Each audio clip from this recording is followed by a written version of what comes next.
That was weird. I had to like fiddle with the volume fader before it picked up any audio. Anyway, yeah, we're live. Hello, everybody. Today, we're going to be working on fixing a bunch of small bugs we found in playtest, as well as finishing up the kind of UX for a win-lose state of the game. And then we'll see if we have energy to keep going. I'm finding like the energy levels I have per stream like very wildly, where I'll like think I have the energy to stream, and then like 5 minutes in, like, oh, I made a mistake.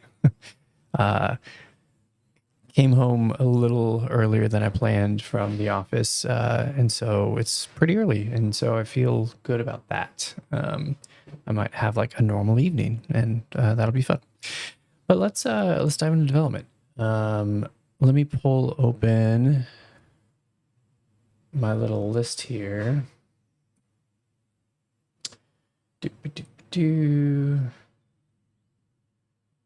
is my way of writing notes to myself, is just through Slack. I don't think I can zoom, so actually let me copy this and then open Notepad, which is the other very fancy way I have of tracking my to-do list. We have project management software, but I like to have this low-tech solution as well. It works for me for some reason. Just depending, like some days I really like putting it in the software, and other days I like just checking it off. I think on the stream, for some reason, this is easier to me. I don't know why. Brains are weird. My brain is weird, at least. Okay, so let's start going through these items and just like knocking things out. We found that the multi-balls, basically when you spawn multiples of yourself, you don't get Fog of War reveal from those extra balls. So that sucks. Should be an easy fix. Let's do it. And actually, you know what? We're gonna do something a little different. I've spent a lot of time talking about how like I want this low tech version.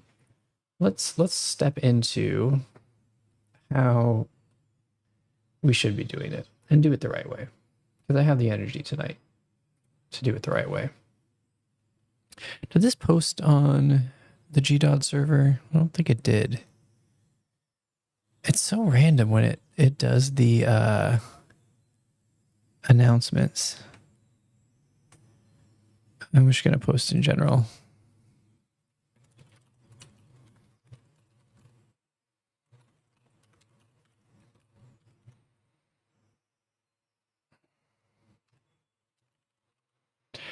Announcements.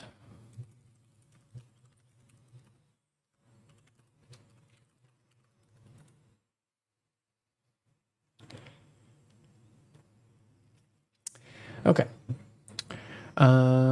Back to this. We don't need that sidebar, and we can just start putting items in. I'll reference my like notepad here and just copy things in.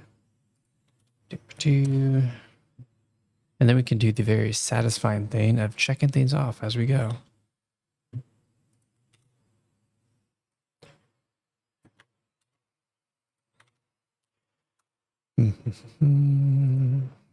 Very fast typing, lots of typos. Playtest went okay today. It was a little less engaging for me today for whatever reason. It was 8 players. Also, the map, while the map is changing, we've played this map a lot. That could be part of the issue. I'm not 100% sure. I have some loose ideas. So I'm trying not to let it like give me too much pause and make me wonder if like we need a more dramatic change. Trying to just like fix a lot of these issues that were maybe a little distracting. And then one big thing I want to try adding is the concept of kind of roguelike build systems. Yes, we are in project management land right now.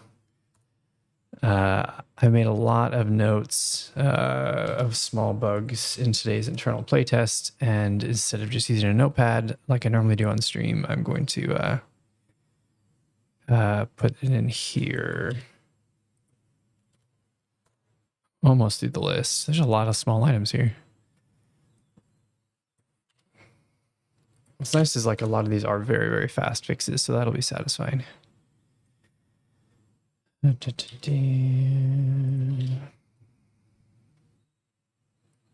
Few more.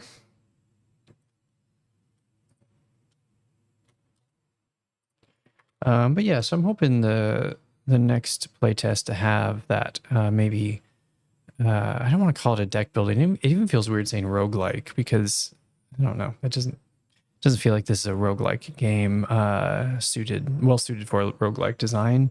But I do like that kind of I'm going to play again because I'm intrigued at what kind of bonuses I'll get and what kind of complementary cards I might pull. Okay, last one. Yikes, that looks insane. It's actually easier to uncheck the ones that aren't new than to check all the new ones. All right, we'll assign all of these to me. I'll put them all at half an hour without even looking, just because I know that a lot of them are really, really small. As we grab them, I might reevaluate their difficulty. Okay, so can I zoom in? It's kind of small for y'all to be able to see. I thought control scroll wheel zoomed browsers.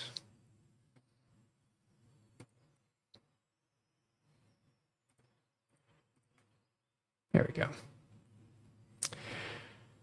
Okay, so I'm going to grab this multi-ball needs to reveal fog of war. I don't know why I put an extra E at the end of reveal, like that's how it was spelled, but let's work it on. And let's see how long it takes. You know, it might be fun, what I never actually do in real development, but just for stream's sake, timer.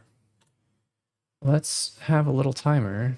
I'll put it, let me put it somewhere that I can, maybe I'll put it, can I get like a really small one? Like I just want it tiny. Oh, I know what I can do. Actually, there is you can add a column that's a timer. I'll just do that. Am I not an admin of this board? Can I make myself an owner?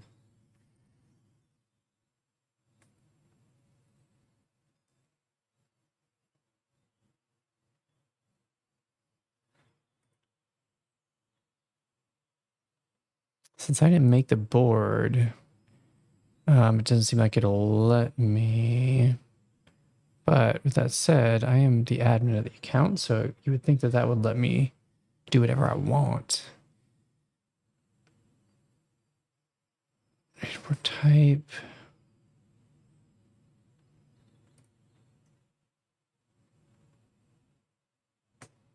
Board owners. I want to be a board owner. Let me slack some folks, see if I can become a board owner here. Because there's a timer built in that's kind of nice. One sec. Is anyone still in office? Yeah. General. Yeah.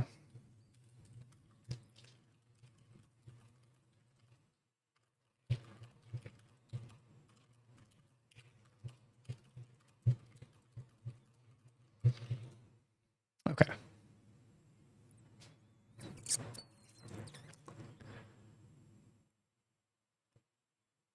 All right. Well, for now, we won't time our first one, but I just kind of want to like time these for the funsies of it. But we'll just start knocking them out and come back to it. Right.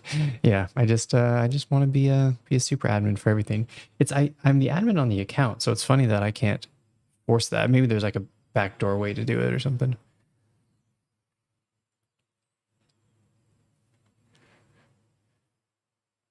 Oh, sweet. Thank you for the follow. I cannot, let's see. I always like struggle pronouncing usernames Peter Robey art. Okay. It's just without spaces, like my brain just doesn't process words well. My mind wanted to say like pterodactyl because there's a P and a T near the beginning, but I did it. I did it. I sounded it out. Okay, let's do our multi-ball thing. Okay, let's click over here, and yeah, it's really weird. Like today, I'm feeling so much more awake. It is only 5 p.m. and I normally stream at like 7 or 8, so I guess that could be why. So our multi-balls are a game object, I think called player clone, I think is what gets generated. So a prefab here. Yeah, and it looks like it does not have our special little component. If you look at our raccoon player, you'll see these guys have, where is it? Fog of War Revealer 3D. I don't think I saw one on the other, player clone. What? Isn't it player clone? Clone? Yeah, player clone. Yeah, not on here. Easy fix. So paste component is new. This now should reveal Fog of War. Now, I do think we want the other based on your skill, because the scout can reveal more Fog of War. Yes. Hooked on Phonics, is that still around? Man, I remember Hooked on Phonics. I wonder if that ages us, those who know Hooked on Phonics. Not to imply that you're old like me.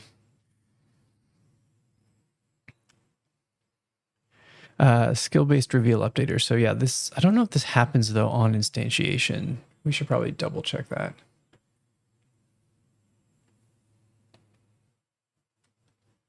Because I've had things where sometimes it didn't seem like it was updating. Okay, on enable, we're subscribing to things. Update revealer radius has a callback. We're not doing a call to it. We're just instantiating. Refresh radius value if new class. So we could just do that. Here, let's see. Reveal component. Playback gyro, scout view radius. Problem is here we don't actually know what our class is yet. Let's see if this, when we create it from the clone, it actually calls this. Oops, I did not mean to hit back.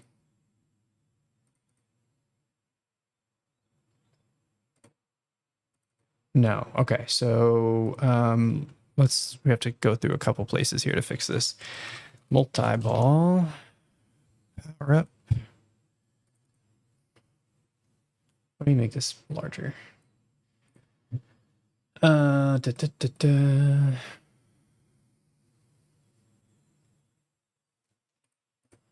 What is yeah, Schoolhouse Rock was I don't know if I actually like watched Schoolhouse Rock. Like I'm very familiar with Conjunction Junction and what was the Capitol Hill, Bill on Capitol Hill. But I don't know if I ever like sat down. I was like, this show is my jam.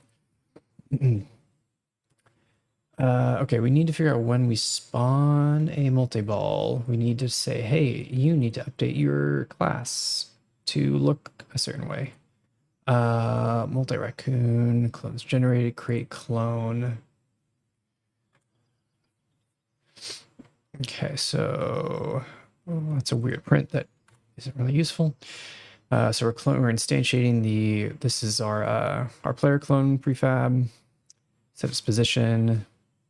We make a list of it. I think we're doing that to make sure we're not recalling it from the same spawn point. Source of clones. Okay, we get the player class here. That's good. We need that. Constant force, skill interaction. Okay, so yeah, we need to... It's kind of ugly the way I wrote this. Oh, well. I'm sure I'll say that about most things that I look back on that's been a number of weeks. Okay, so let's do another check. Let's just keep with the architecture here.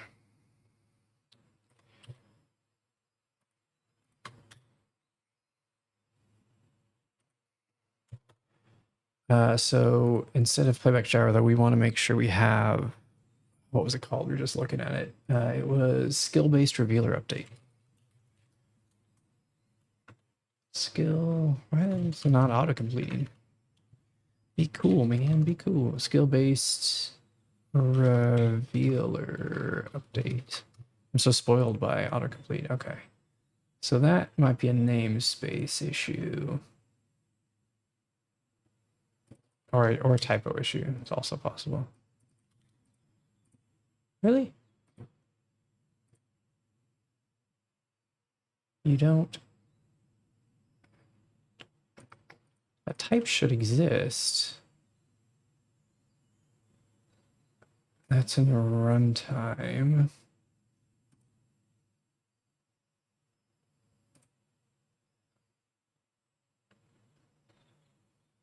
Well, that is rather inconvenient.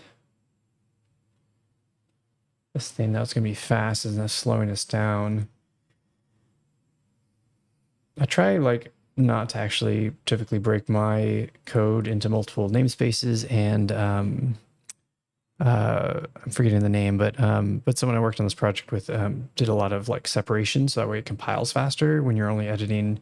So when you edit a script, it doesn't have to compile everything. But problem is then I don't know if it's scopes. There was another word I'm forgetting, but basically like it can't see, and like even if I don't even think adding the namespace and the using worked, because I think it's this old namespace from another project. Because where did, yeah, like this should find it, and the fact that it's not is frustrating.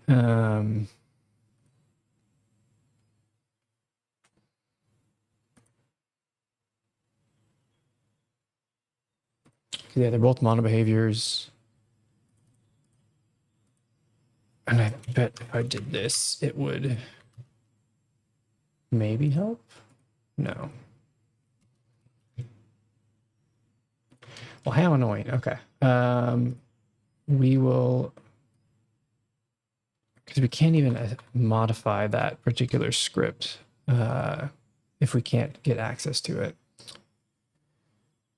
We can see it's constant force. We can do playback gyro movement. I guess we can, in here, look for playback gyro movement on start, maybe. And get its current class there. So get component. Why would it assume audio source? That's so random. Maybe because it starts with an A. Playback gyro movement. And player class. And now that we have the player class here, we could go ahead and just say refresh radius value. And this is actually probably, honestly, cleaner. Well, I don't know if it's cleaner, but I think this is fine, actually. I like on the clone, when we clone, we set all of its values from that clone function, but this should work as well. As long as this particular thing also has the player. Oh, actually it won't. I'm glad I caught that. It will not have playback gyro movement. It has like skill interaction, I believe is what it's called. Let's double check our multi-ball.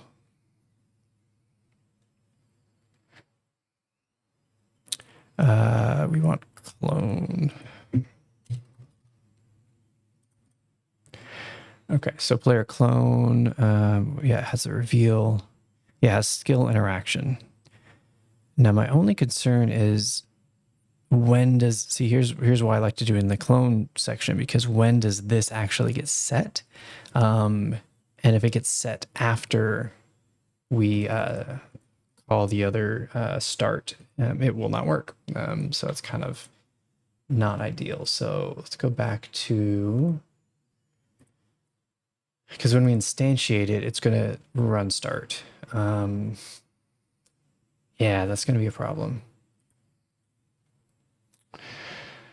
Okay, I'm going to look through and see where this script for skill-based revealer update.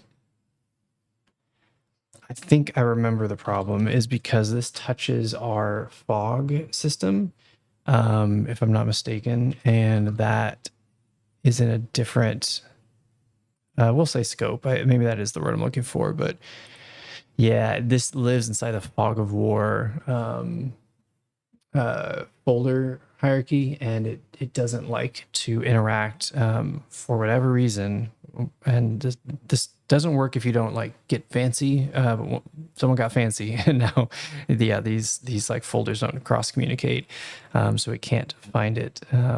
It's like its own DLL basically. Like it can't find the other one. And there's somewhere you can mess with that, but I just can't remember where it's at. So okay, so because of that, I need to figure out how we are going to get this. I mean, I could put like a delay on it, but that's so gross. No, not inheritance. Okay, now I feel like I might need to look it up since I keep saying no, but then I'm not telling you what the answer is. Let's see. Let me see if I can find it really quick. It's not addressables. I'm just like gaslighting everybody. It's like everyone's right, and I'm just like, nope.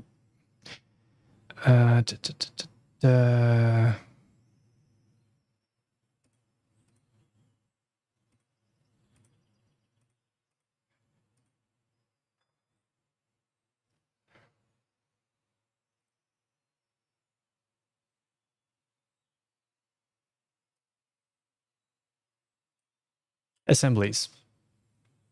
It's assemblies. That's the word I was forgetting. Assemblies. Don't know anything about them. Don't use them. But yeah, we templated out this project that had it already set up, and now there's these things that the definition references of the assemblies, and if it's not in there, then it doesn't work, I guess. I wonder though, what if we click this and then we add fog? I don't know. I don't even know what it would be called though. Oh, that's so many things. What namespace is the fog of war in? FOW. Let's see if that is a thing. Nope. It's whoever makes it normally that would name it.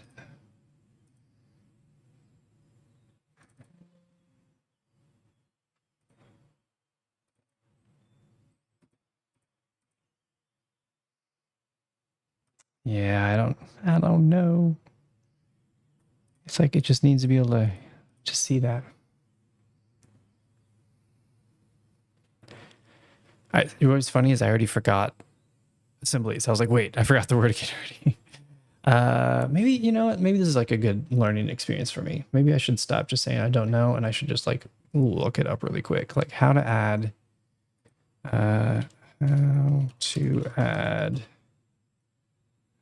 code to existing assemblies, I guess.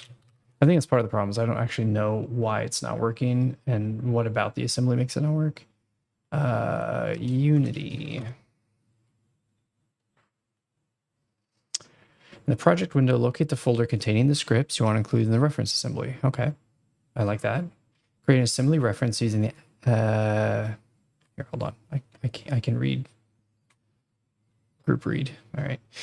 Create an assembly reference asset in the folder. Menu, create assembly definition reference. Okay.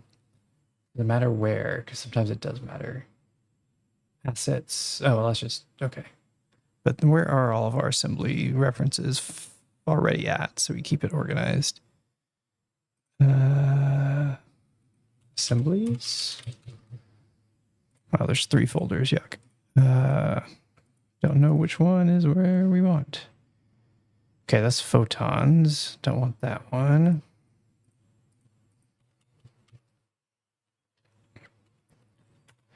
Let's try the second one. That's another photon one. Okay. Third one. Serenix. Okay. That's where all of, so maybe wherever we put it, we didn't use a folder called assembly, so sounds like I can kind of put wherever I want. I want to find that folder again. Yeah, here. I'm going to throw it in dev test because this is kind of a test. I've never done this before. All right, create. Menu assets, create assembly definition reference. I'm learning a thing. Am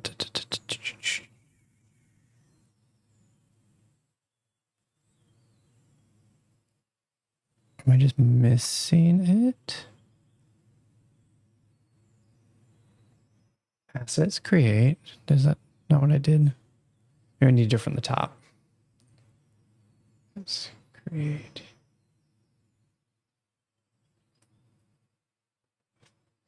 Let's see, just curious, but couldn't you use either require or include in the code to add just some of the library files?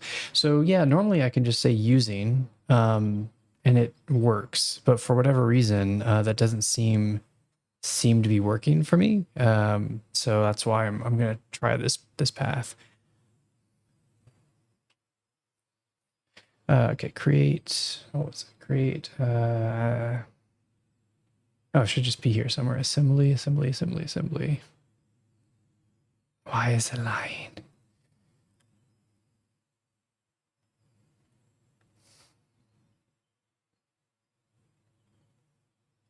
It's under something.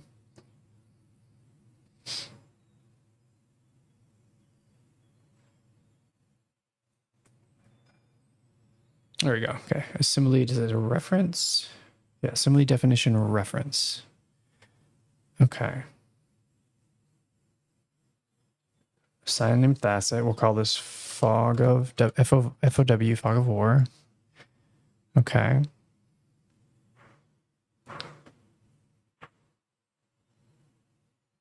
Oh, I do it in the folder. Okay, so maybe I goofed there. So I guess I do it inside of... I have like this weird hunch that this is like totally not going to work. But hey, we try things. If this doesn't work, then that's fine. We'll just accept that our scout multi-ball won't work. I like a scout for now and come back to it. It's like a minor inconvenience. It's just one of those things that now that I know how it should work, I kind of want to make it work. And I keep putting this off, learning this thing. Okay, here's our fog of war. Here's our script folder. So in theory, I'd love all of these to be findable. So let's recreate that process. Go to assets, create scripting, assembly definition reference, fog of war. Then select the new assembly definition reference asset. See, that's what's weird. Like there's this thing here that I would assign something to. God,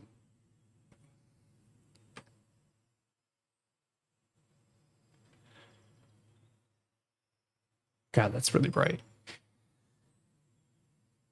Assembly definitions and assembly references are assets that you can create to organize your scripts into assemblies. An assembly in C# contains the compiled classes and structs that are defined by your scripts, which also define the references of other assemblies. By default, Unity compiles almost all your game scripts into the predefined assembly, which is what I normally do. This arrangement works acceptably for small projects, but some drawbacks as you code to your project.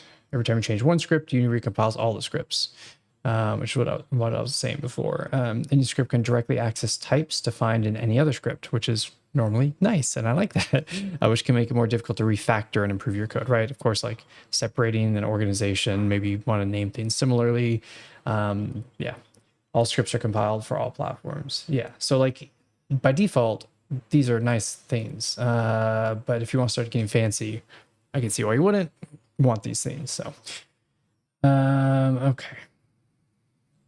But now, yeah, it's one of those things like it makes sense to use it. Probably you just have to know how to use it. And I haven't learned how to use it. So, okay, but now define assemblies. To organize your project code in assemblies, create a folder for each desired assembly and move the scripts that belong to each assembly in the relevant folder. Okay, so I we'll just assume it's the scripts folder of the Fog of War. Unity takes all the scripts in a folder that contains an assembly definition asset and compiles them into an assembly. Okay, using the name and other settings defined by the asset. Unity also includes the scripts of any child folder. Okay, that's good to know. So you don't have to have it in the folder with the scripts necessarily, just like in the parent folder. To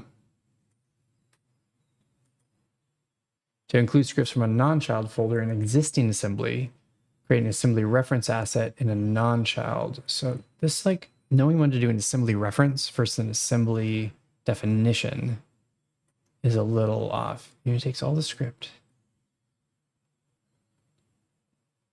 Assembly definition asset. So I don't think I want a reference. I think I want an asset. So let me go back to here. I guess what I would do if I did a reference is I would reference another one of my things here. I don't know. Let's just do delete. And then let's make a definition. Game object. Create asset. Where are you? Scripting. Assembly definition. FO. Okay. So now we have an assembly definition. This looks more right to me. Okay. Now we need to make sure that we can access it from...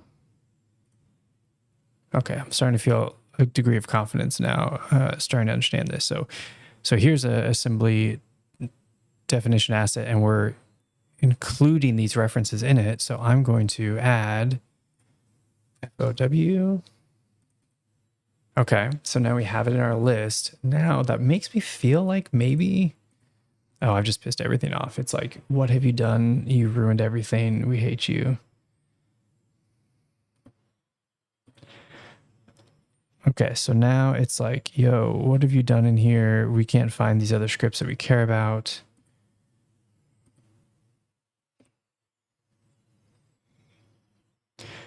So basically, I think what I did is by creating yeah,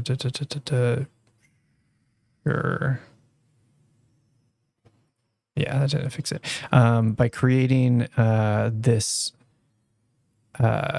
assembly definition asset, it sort of like pulled everything out that was and like siloed it, right? It like made it not be able to talk to everything else, and so it wants to talk to some of these other things, and so that's no good. So we would need to find a way to include those things here, right? So we would need to say, like, I don't know if I can just like search mathematics. Is it like that easy? Unity mathematics. And then like, it would just be like, cool, that's all I needed. Thanks. Let's see. I can't tell if that reduced any of them, but I do still see it says it wants mathematics.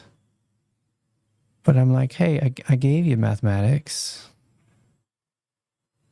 Version defines. Let me try one more. See if there's just like, I think there was a few that came back. Mathematics. There's just other one. There's 3. Why would there... Editor, and then what's that one? Tests. I don't know. Let's just try it, and then if this doesn't work, then we'll try doing a reference maybe. Yeah, it doesn't find it, which I feel like this totally would have been the way to make it show up. That's okay. I'm intrigued, but I want to try a different path first. So let's delete this assembly definition entirely. And instead, let's try to do a assembly reference and see if that does anything. Like if I can point to the other one. Which seems less like what I was doing before seemed like the right way to do it, but maybe not. Where are we? Scripting.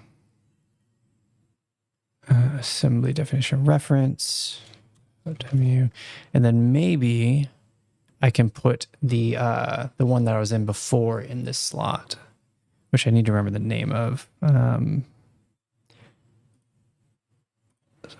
there's this dev test. I don't actually know. That's weird. These are like missing. Let's get rid of these missing ones, I guess. This is also, I'm not sure if it's like the one. Actually, no, it's probably not. Hold on. It's runtime, I think is the one we want. Sure. Hopefully nothing just breaks from that disconnect. Okay. Yeah, and then here's the none because I just deleted that one. Okay. So now we want this DevHouse miscellaneous runtime. We're going to add that to our fog of war script.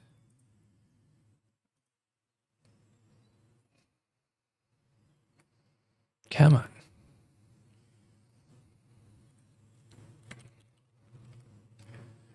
Let's see, can I make these easier to read? There we go. DevHouse miscellaneous runtime.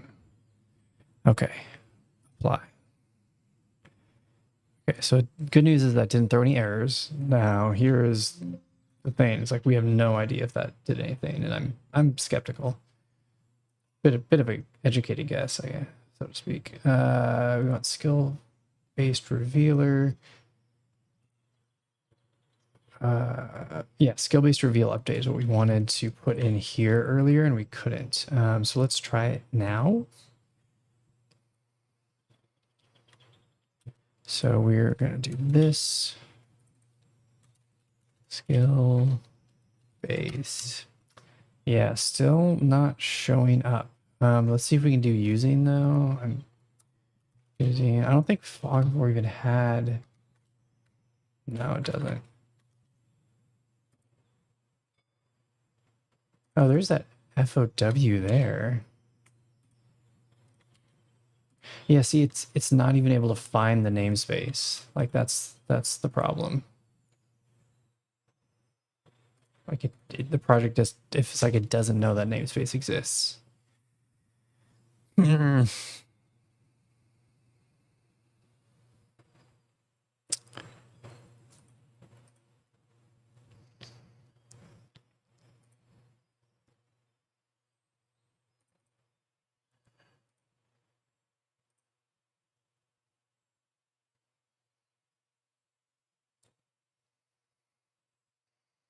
I think at one point I even tried moving the script folder of Fog of War in somewhere else, and I think it yelled about being disconnected from things. Okay, we'll just accept that we can't fix that one bug for now.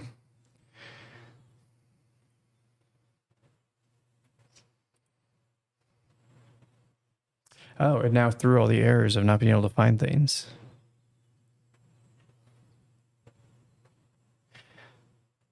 So weird. Yeah, I want y'all to just connect with each other, man. All right, whatever. I might try again later, but let's go on to other stuff so we don't spend way too much time on something that should have been fast. Okay, then we need to come up here, fix our script.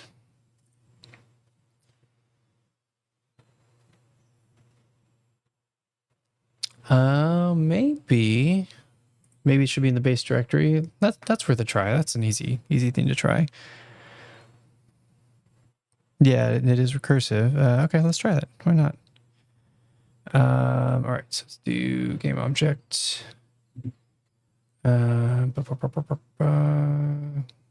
Scripting. Why is it every time? Create. Oh, assets, that's why. Create. Scripting.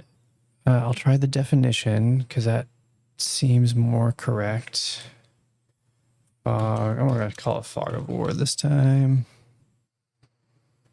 Okay. Now, yeah, for whatever reason, when this has its own namespace, it does not. Oh, actually, it's breaking some other.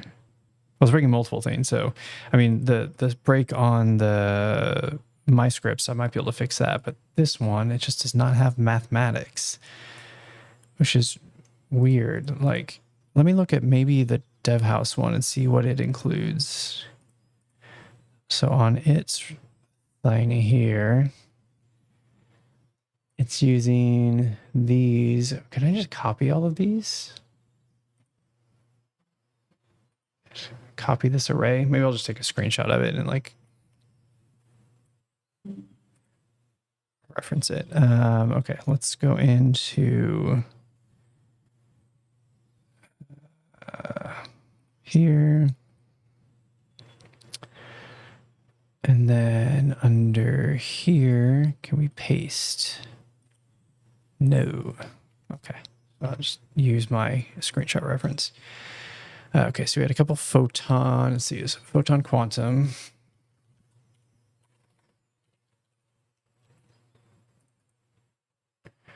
And then it was photon real time. Actually, it could have been these because I'm pretty sure photon. No, please, like it helps. I appreciate your idea. Photon quantum, photon real time. These do have mathematic libraries in them, so maybe that was it. DevHouse tools utilities. I mean, like this definitely isn't like the right way to add all the same exact ones because then we're not really like saving much. But if it works, I'm happy. I have no idea what TYM SKI is, but let's include it. TYM SKI. Oops. TYM SKI. Let's just see if any of, let's apply that, see if that, so we currently have 89 errors. Let's see if they get reduced at all. Not even a little. We still have a few more to add. Unity Text Mesh Pro.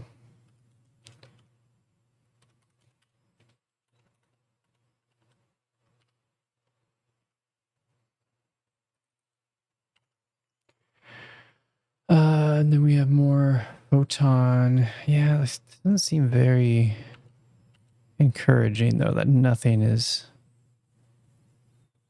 updating, or like we're not getting any less errors. And I'm just surprised that it can't find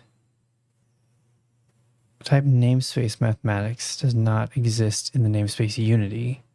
Totally does. Like, what?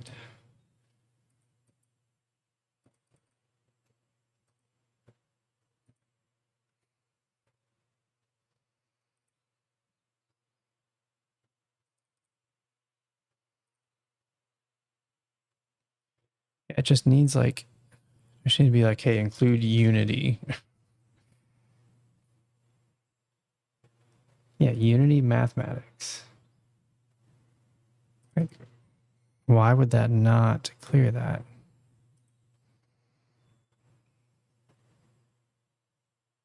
Oh. Maybe I was just impatient. They went down to 32 errors.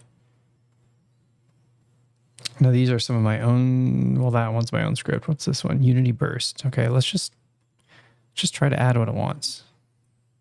And like actually wait for it to compile. Maybe I was just being impatient.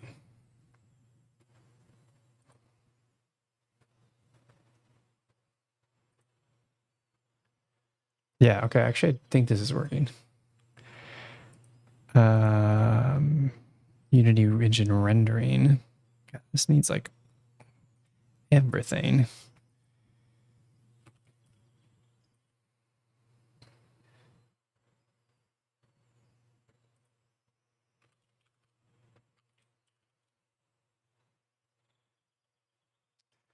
Where is rendering?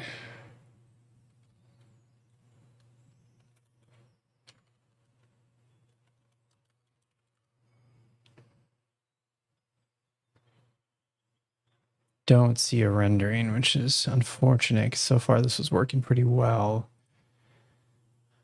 Oh, never mind. Universal is not connected. Okay, so I need universal.unity engine maybe.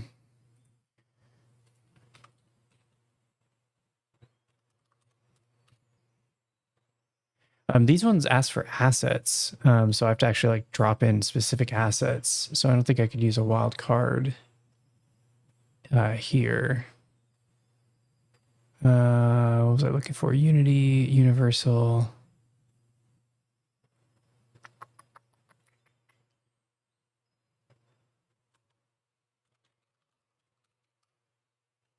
Yeah, it's not giving me that one. Darn. We're on a roll there.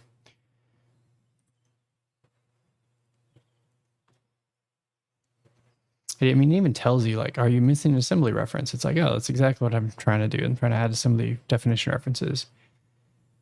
Type and namespace render graph module. Let's try that one.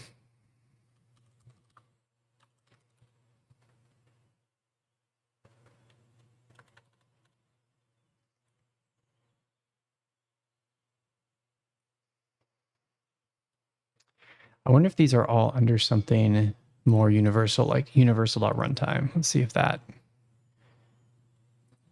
covers all of those rendering. Nope. Okay, this is just taking too long. I feel like I did learn a bit about how the assemblies work, though. Just not enough to fix it. Okay. Back to getting stuff done.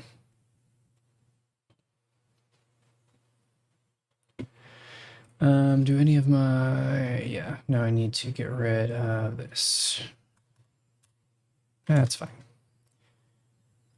Okay, so the whole thing that we started to do that I got sidetracked on, if we go back to our Monday, if I can find super bright Monday.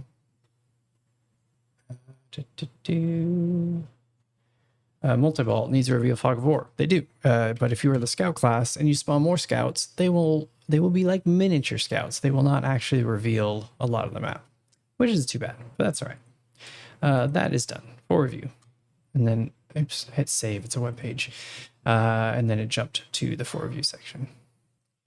Left side door needs to be in view range. Nice and easy. Working on it. This is going to be our. I go to the scene view out of our prefab. Let's make sure we did assign our references. Fog of war revealer. Cool. That's all I needed. Yeah. So this door over here, once the fog of war turns on, you'll be able to see the issue.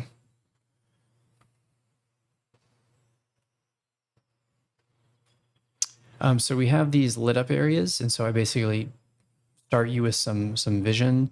This door here looks like it's in vision, but it's actually just, it needs to be a little bit more in vision because it doesn't update its color. So you can see if I pick the red player, actually I think that door is yellow if I recall. But yeah, yellow player does not turn that door yellow, but it should, but it doesn't do it because it's out of sight range. So let's just increase that sight range of the revealer. Easy peasy. If I type in revealer correctly, we can find it there and increase its radius. So right now it's at 15. It doesn't show you in real time with a debug. I'm just going to guess 25. I might do 30. Let's hit play.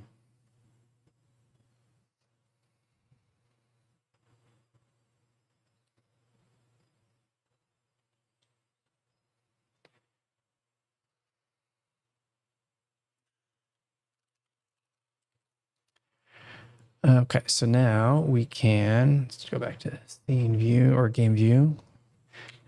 So it still looks like it's not far enough, which is interesting.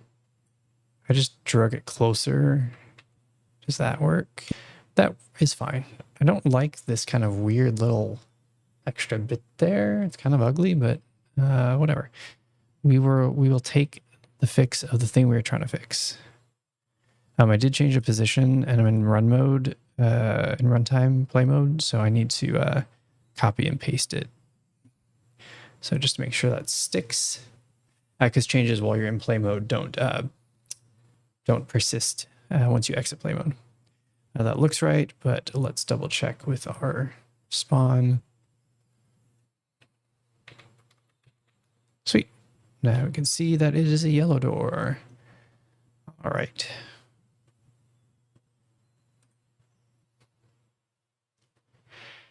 Okay, so that now is done. Review. In the meantime, looks like Liv made me the admin of the board, so I can now add timer. Time? Time track.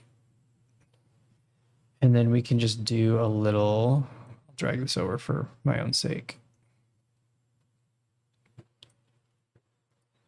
And it's just kind of a fun thing. We can test ourselves. I never like to do anything less than half an hour on estimate.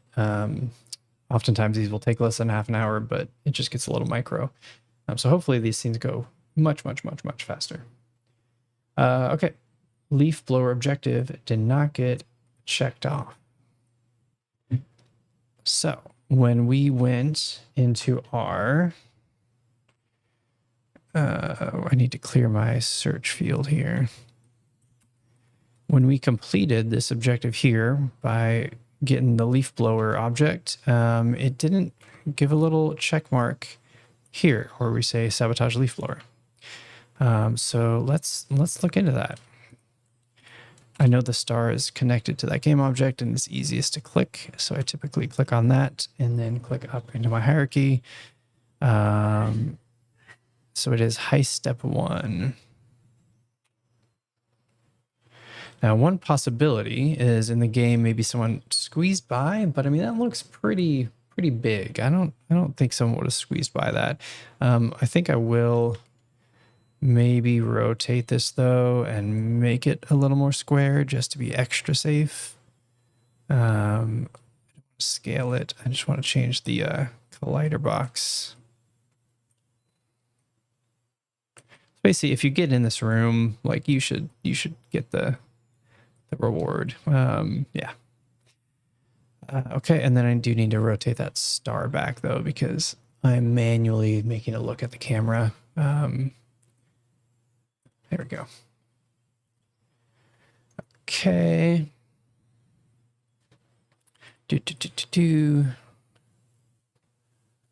Now that was assuming if maybe we didn't touch it. Now there's a chance. Oh, I already see the problem. Okay, so right now there is a requirement of class for this. So you'd have to be the hacker class to achieve this. I changed the concept to be, you can be any, which none isn't the best name for, but that's a rollover from an old naming system. But if this is marked none, it'll allow any players to complete that objective. You can see here that's also marked none. So it played the animation because that was properly marked, and it gave the score because it was properly marked, but it did not complete the objective. So now it will. Problem solved. So then if we go back here, yeah, it took us 2 minutes, not quite half an hour, a little faster, I would say. So boom, overview. After you get an objective, turn off the star. Okay, this one is a little more involved. So yeah, I found once you complete the objective, the star still stayed. So if someone wasn't paying close attention, they didn't know that they didn't know which objectives were finished or not, unless they read and deduced that, oh, that looks like a leaf blower kind of sorta, so that must be what was done. So we should turn off those stars when they're done. Shouldn't be too hard to do though. We'll attach it to the animation sequence because we have control over all the objects in the animation sequence already. So this particular animation is the leaf blower animation, and if I drag through, you get to see it does all sorts of fun stuff. We'll never actually get to appreciate it knocking the door over because you typically never get into this room unless you break down that door anyway. So whatever, but we're moving through here. I think at the beginning we will just turn off the star. So let's click on these two items and just turn off their mesh renderers. And now It's gone. Easy peasy. Okay, but now I have to do that for each one. To that point, actually, that is a very viable way to do it, but it might be easier to do it through a script since every single one would need that done for it. I'm thinking through that if I want to do it through the script. So then I have to make a reference. Yeah, let's just do it through the animation. That way we can also control it later if we want to like time it differently, like at the end of the animation it turns off or something. Okay, let's do the shut off lights. That's another objective. And you can see now that we're not on that animation, it's there, which is good. I think that is a shut off light objective here. Actually, I know it is. So we just want to hit record and just disable those mesh renders. Okay, save that. And then let's go to, there's one more objective, shutting, let's see, not core boxes. That's the last one. That's this one here. Hit record.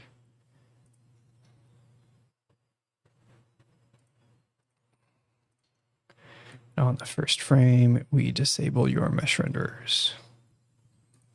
Okay, that is now done.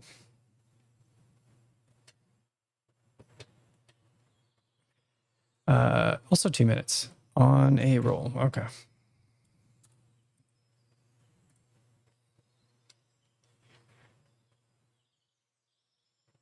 This one I might hold off on. So there was this feedback that when there was 8 people playing in a single game, it took a while to get to your turn.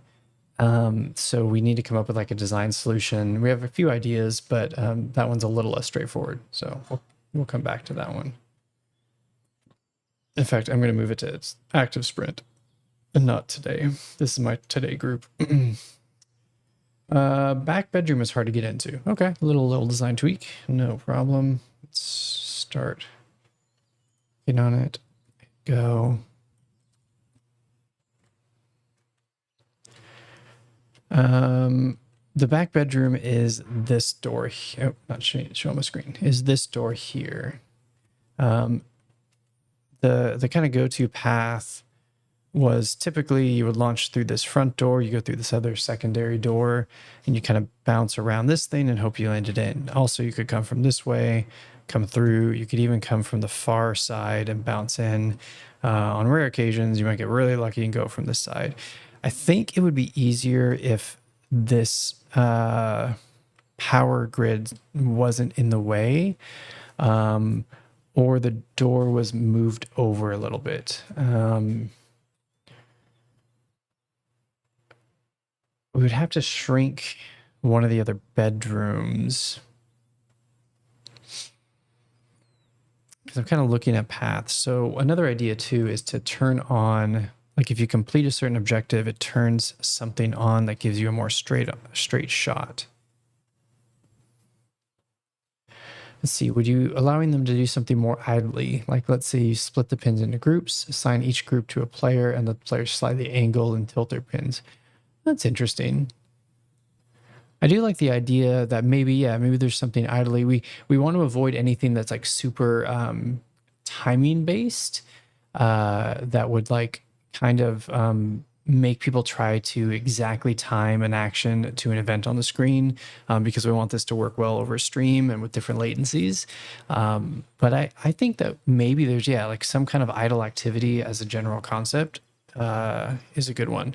I'm going to write that down in my own notes. So let's see, idle activity that impacts the map. I think that's a great idea. Looks like there's a hole right in the doorway that makes it too small to enter. You are able to fit in. You kind of bounce between these. Your avatar is about as big as these circles here on the ground. So you can get in. It's just hard to get the angle because you are coming straight down, and so you have to kind of get a correct bounce. So like ideally, we would just like have the door here. and that would be much easier and more viable to get. I guess we could just do some construction here. We can make this kid's room is going to be bigger than their parents' room. Actually, you know what? Idea. Let's take this and say that's part of the master bedroom. I actually really like that. And we'll just kind of play with this. Shrink this door down. That does not have any specific reason to be that big. In fact, we can make that one smaller. So I go too crazy. Okay, so that goes there. And then this can come up too. I don't know why I didn't drag it with it. Okay. And then now this can be made smaller because now the room is more of a lawn room and it won't feel so weird that it's that much smaller than the kid's bedroom.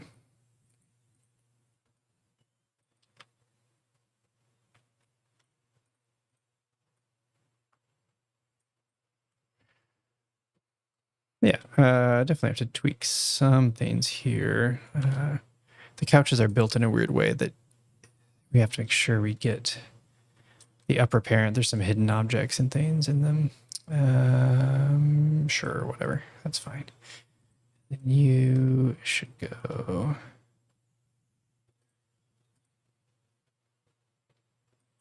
Why are you being weird? Oh, center. I try to make sure also we don't put any poles too close to 3D objects where people do get stuck. We actually, that reminds, oh no, we fixed it. Earlier there was the multi-ball was right next to a peg in a corner and it kept bouncing back and forth and made infinite spawns. That was pretty funny. Speaking of multi-ball, this one is now clipping through a wall. So let's move you, actually let's move that one here. Okay. Actually, when I look at the game level, I don't like it there because it's kind of obscured by that wall. So I think I will put it a little bit here. Okay, now we need to destroy some of these pegs that are now in weird halfway through wall positions. The pegs are pretty informal science on this level, so it doesn't really matter if they're in a perfect grid or not. Okay, and then now it bothers me a little bit from a house design perspective that would be touching a wall. So let's slide it off. And then we will put another one here again, just to make it feel like it could be a real house.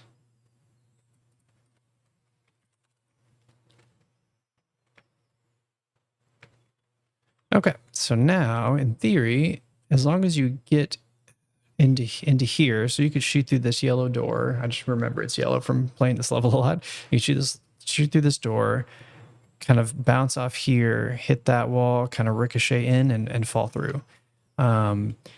This particular thing is really hard to get, so I think what I'm going to do is I'm going to make it easy on the player and kind of like corral them into it. Corral them like shoot like a little slide.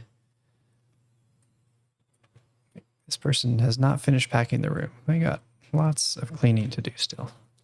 Let's put a big box just to mix it up a little bit. Well, actually, I don't want to take that box because it's part of the objective. Let's take that one.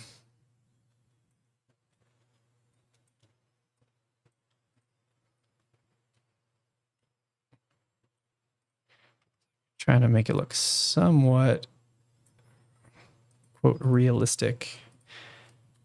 How like boxes being packed might actually look, making them look interesting rotations and whatnot.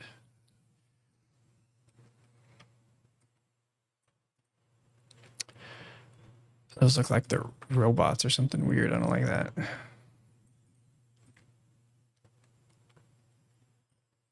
It's looking okay. I think it's weird that they're in a perfect line.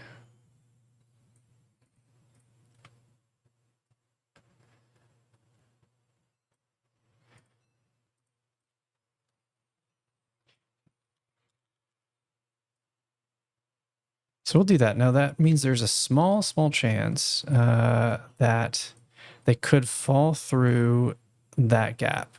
I think it's a low likelihood though. But I want there to be like some way to get through the back in case you just add like more variety. We need to move these over.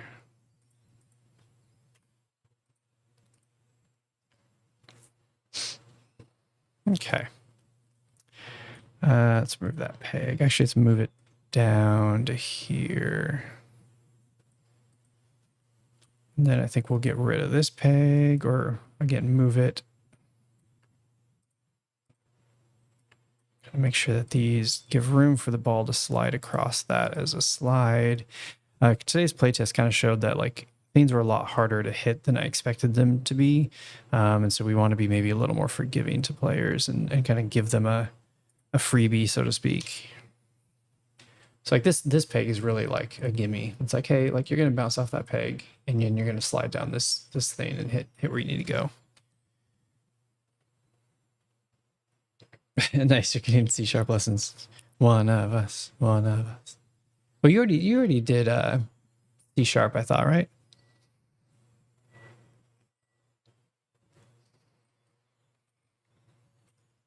It's just not your preferred language. Okay, so that is fixed now. We now have a more reasonable path to that back bedroom. So I like that. I don't like that there's this big gap of kind of nothing in there. Let's throw some pegs. There's some, oh yeah, there's no easy way to group select these pegs. That's okay. We can control click.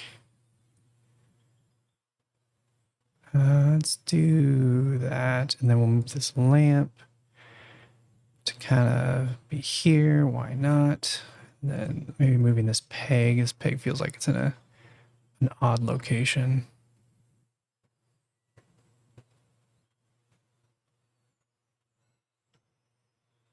It's definitely meaning now that like if you go through this door, you're gonna hit some pegs, which can derail you. But yeah, I think this will work. But it pains you deeply. I only know C#. I mean, like I've touched other things here and there, but so yeah, I can't relate to other languages very well.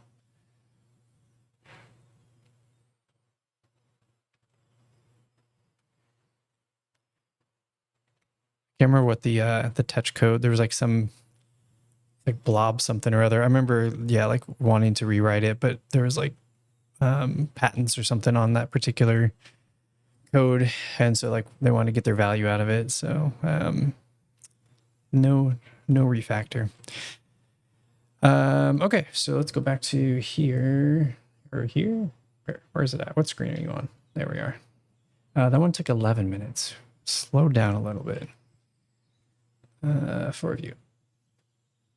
Turn off names on already launched balls. Yeah, that was getting kind of annoying. So because like the screen is full of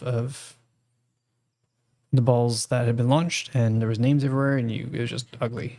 So let's fix that.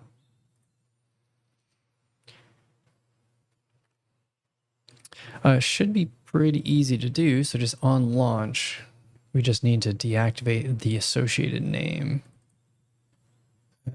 So it would probably be in our playback gyro script.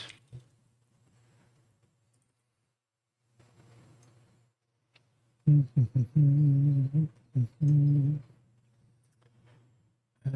I think we call it launch.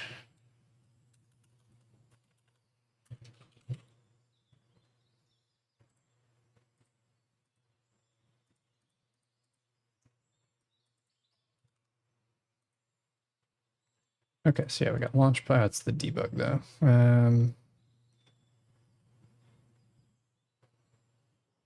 So whether it's debug or regular, they both call physics. I might just put that in physics, so I have to write it twice.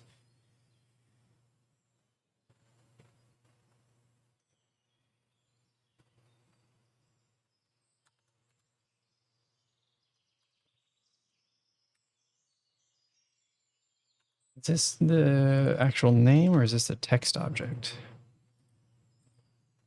It's a text object. Okay.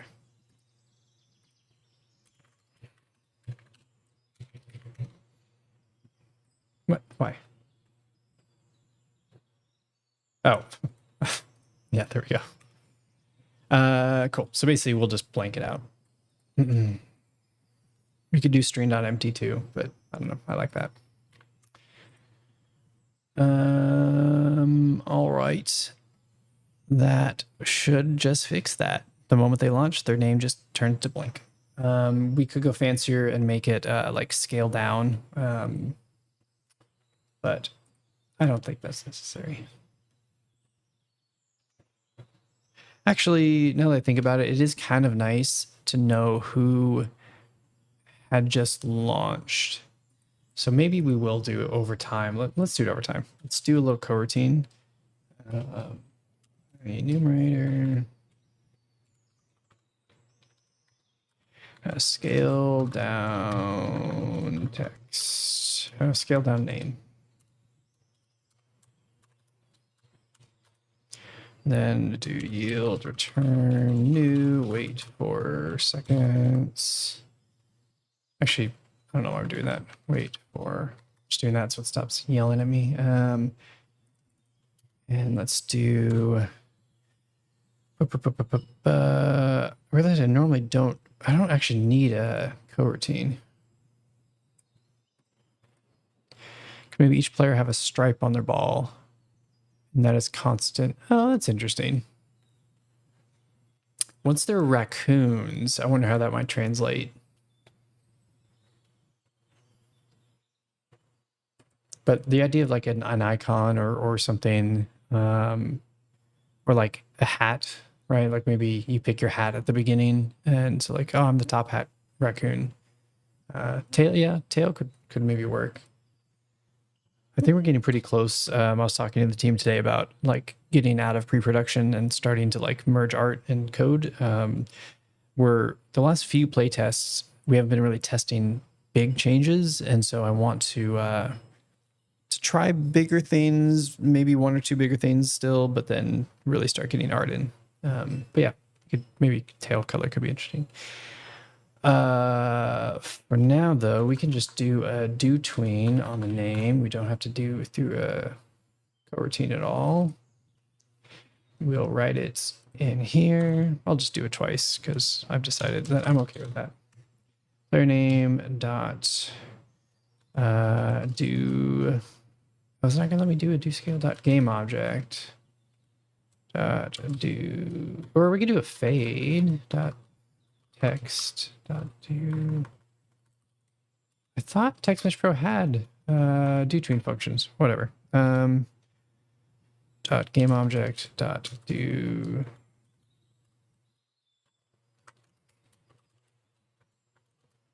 Hold on, maybe I just don't have do tween in here. This would be using dg.tweening.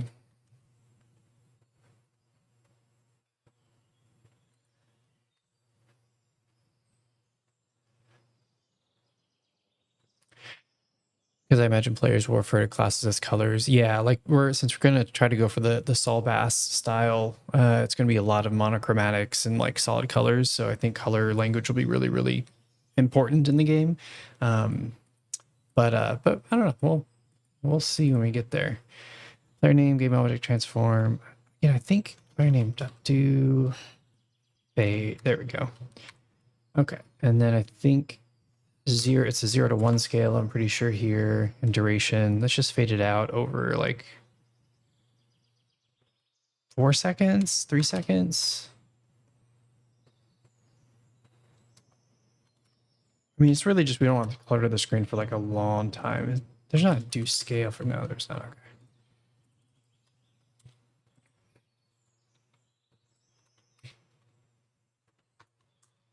All right, let's try that. It should be testable. It won't be as interesting with the debug name, but because it's just going to say like P4 or P1. But we can see if it fades, I think.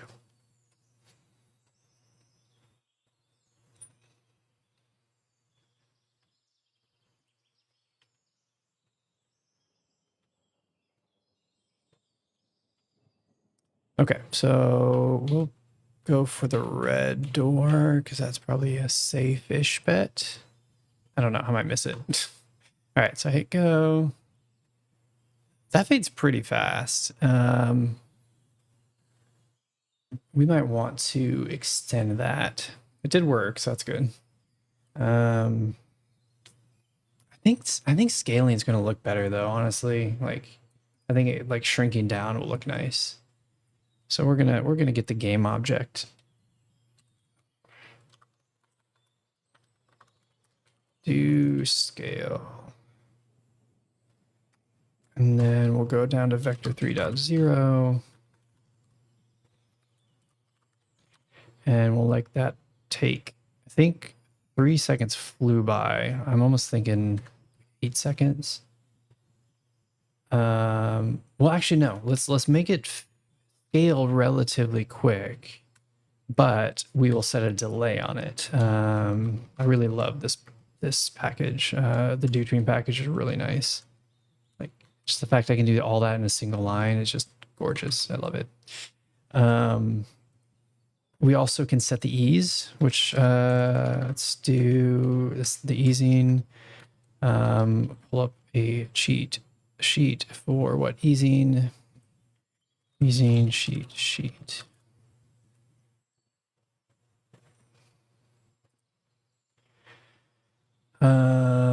Let's do a, I want ease in. I want just the first half of this. What would that be? Oh, ease in back. Okay, that's what I want. Okay. Ease in back. Okay. And let's put that on the network function too. Oh, that 1 second delay is not nearly enough. Let's wait like 5 seconds.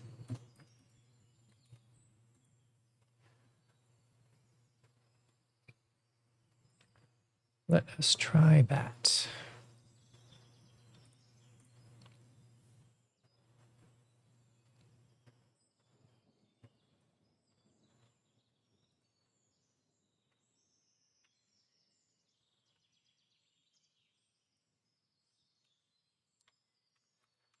Gonna launch as red again. Wait for the sprinkler to move.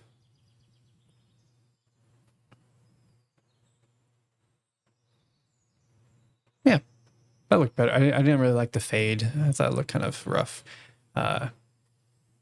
We could leave it longer, but I don't know. I think that's totally fine. And then you can see the next character. Their name is still there. Just totally cool. Oh, yeah. He hit the light, so he ran away. Okay, cool. That is done. Where is our to-do list? It's hiding in one of the many tabs I have opened. 10 minutes. All right.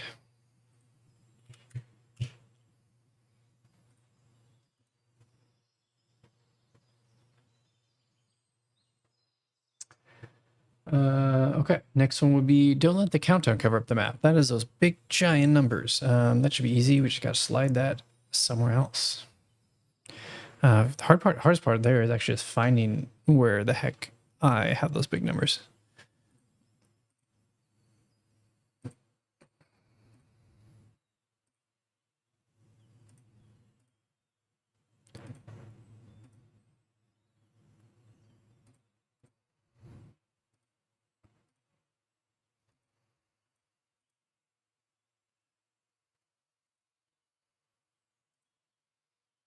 Where are you? Okay, I can look in the logic object.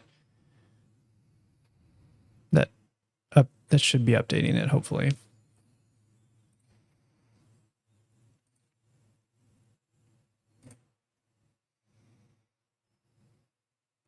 Countdown text.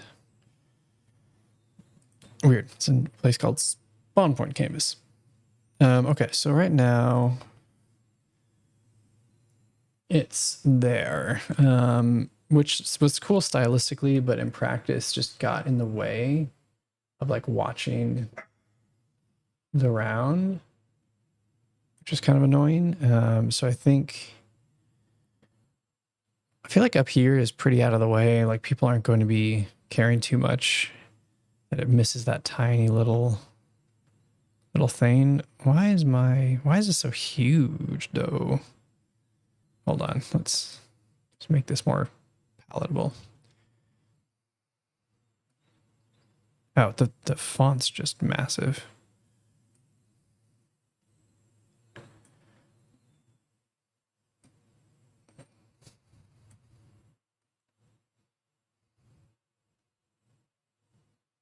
I think that's fine. I mean, I guess we could move it up out of the pegs, maybe.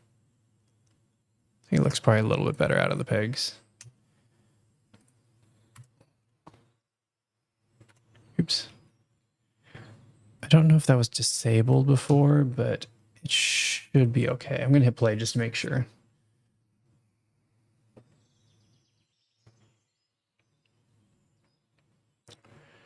All right, in a moment we should get the countdown. Cool. And then it should go invisible. Sweet.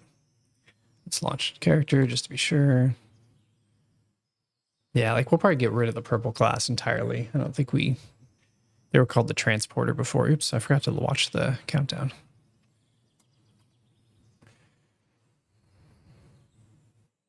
Yeah, cool. Okay, that's working. Sweet. Oh, I forgot to hit timer. No, I'll never know. Unless I watch back and count the time on the stream, which I won't. More spawn points for doing things. Yes, that is an important one. That will take notably more time to create. Basically, like you accomplish something in the level and a spawn point's generated. Kind of gives you that reward that like, oh, I knocked open that door. Now I get a new spawn point. I think that'll actually add a lot of joy moments, but yeah, not right now. Oh, which reminds me, there's another bug. 8th spawn point was massive. The scale was wrong on it.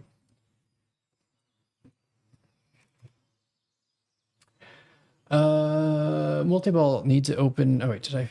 Yeah, I finished that for review. All right, I'm gonna do one more and then I'm gonna take a break. Maybe, I don't know, maybe I'll keep streaming. We need to figure out like how to tell how long I've been. I feel bad if I always end too soon. Let me go to here. Oh, it's gonna be Inception. I don't want that.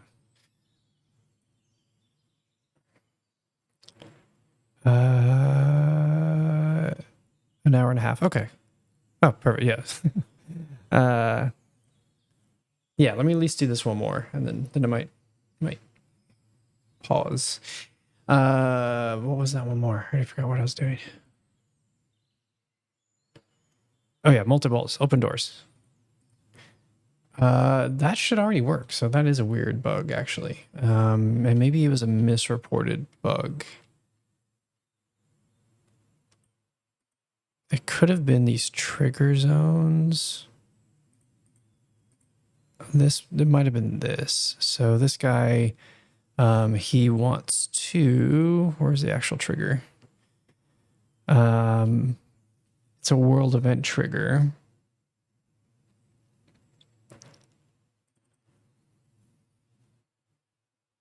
And we're saying if a player enters, which clones are also players. Yep, that's the problem. It's looking specifically for playback gyro movement, but the reality is also class is stored somewhere different for the clones, which I probably should just refactor that to keep everyone's class there, but it's like super pervasive across the code base now, so it'll be a little time consuming. It's skill interaction. I think skill interaction. Let me double check. I'm pretty sure it is. Player clone.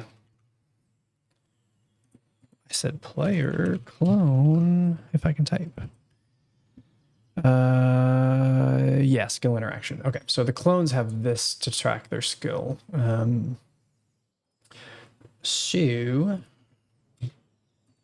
we need to check for both of those things. If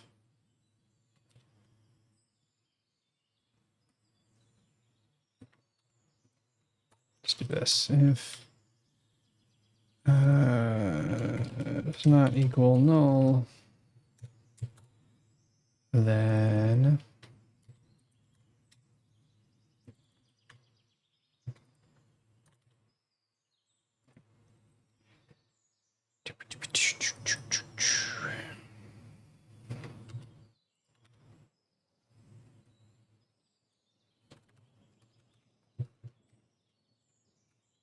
actually I don't want to define it. Okay, so if it finds that, it will assign it based on that. Else, if get component skill interaction is not null, then we will basically just copy that, but change this. I'm going to rename this to player skill. I feel like it was weird to do that. Yeah, see here it's going to say, well, it might not be defined. So we probably do need to do player class dot none. So it starts as none. It might stay as none, which is fine, because if the required class is also none, then everyone gets access anyway. So that's a fine thing to default. Okay, so that now should allow your multi-balls to trigger these world events. It makes me wonder, I'm pretty certain on the doors, which are interaction events, I'm pretty sure I fixed this already on those. Let's double check though. Scene, I need to go back out of here. Let's go on to a door, which has something called a, where is it? Interaction point. When we refactor this code for production, probably thinking interaction point, world event, like basically anything you can hit would probably be one script. It's kind of weird that there's different ones for different things.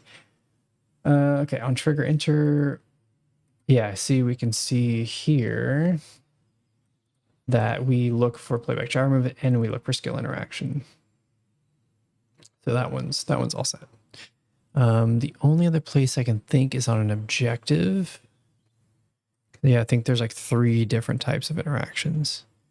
There's objective interactions, world event interactions, and like door interactions, I guess.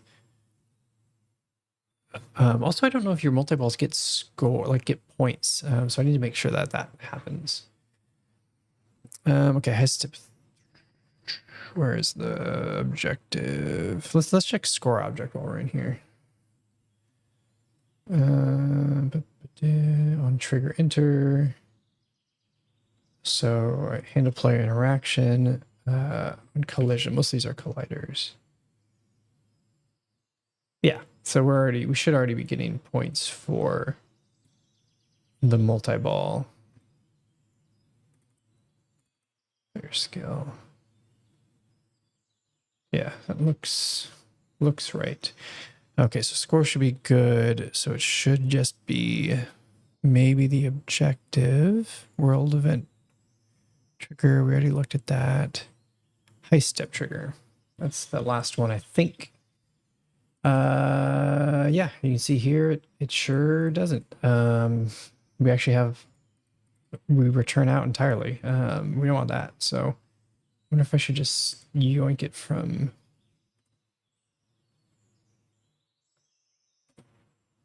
Yeah, whatever. I'll just rewrite it. Okay, so let's see.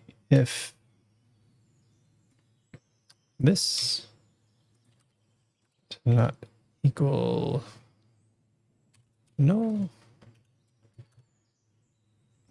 then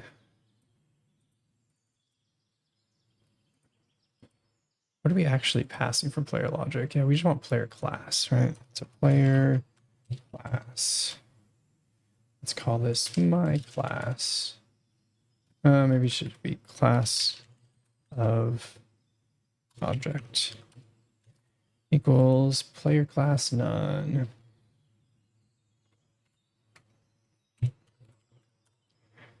Okay, and so if we have this, then we can say class of object equals this dot player class. And we say else if this is a skill interaction, then class of object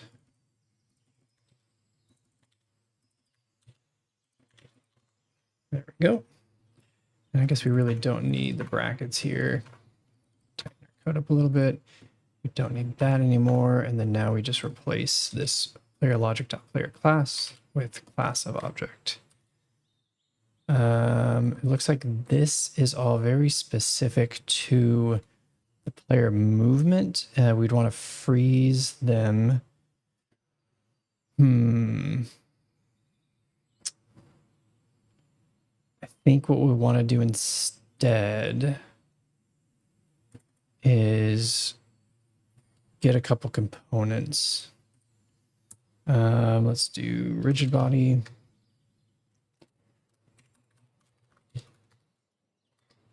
It's not from this one, it's from other.gameObject.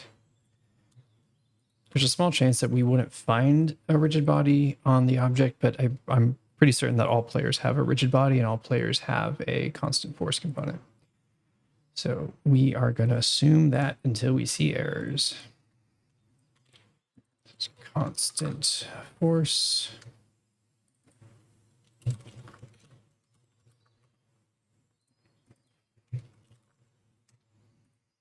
Okay, and then now we can just do constant force dot enabled and then rigid body. Just do that. And then this is the player ID. Interesting. Okay, so I don't think we store the player ID on the multi-ball. Shoot. Yeah, I think we would need to do that. Because we need to know what player completed the objective. Okay. Fine. We can do that. So that means in skill interaction, let's also have public player ID. Oops, it's int. Okay, so then when we make the clone, where is skill interaction? We do that, but then we also do, we'll get it twice. I know it's bad to do it twice, but it's only twice. And we will do player ID equals player. Not player ID on this. Oh, it would be from the original source of clones. There we go. Player ID. Okay, and now we go back to our here, and then this could just be, so this will have to be called twice, or not twice, but pasted twice. So now we do need our brackets, darn it. Oh, actually, no, hold on, that's dumb.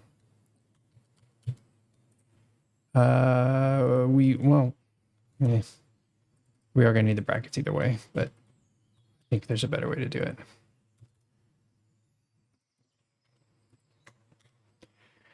So we'll have int player ID equals 0.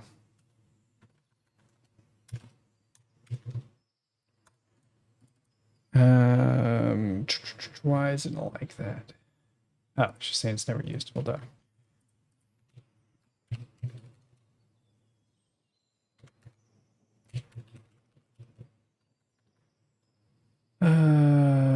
Okay, I have to do this.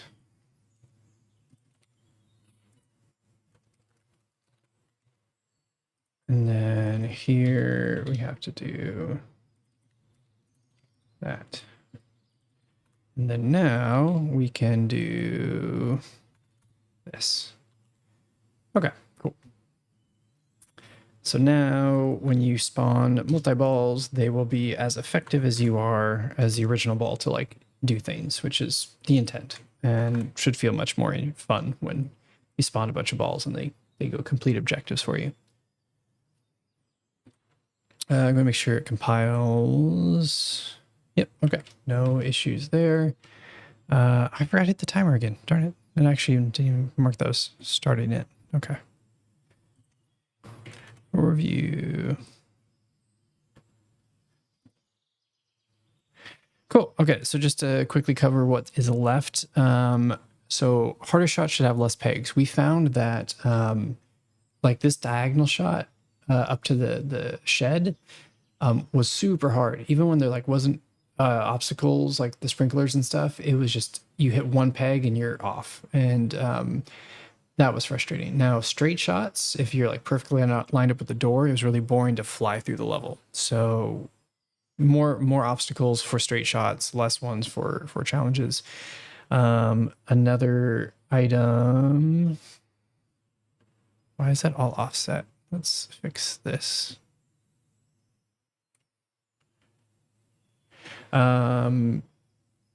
Only one objective at a time, just like guide people through the level, one objective and not all three at once.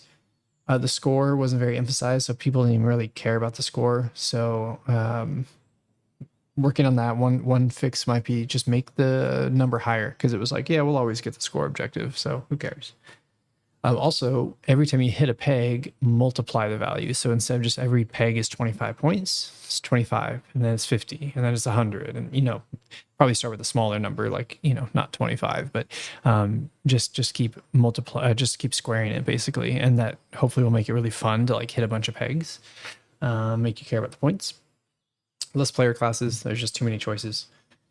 Show total points from the most recent run. So maybe on your phone or somewhere, it's like, hey, you just got 5,000 points on that run. That's pretty awesome.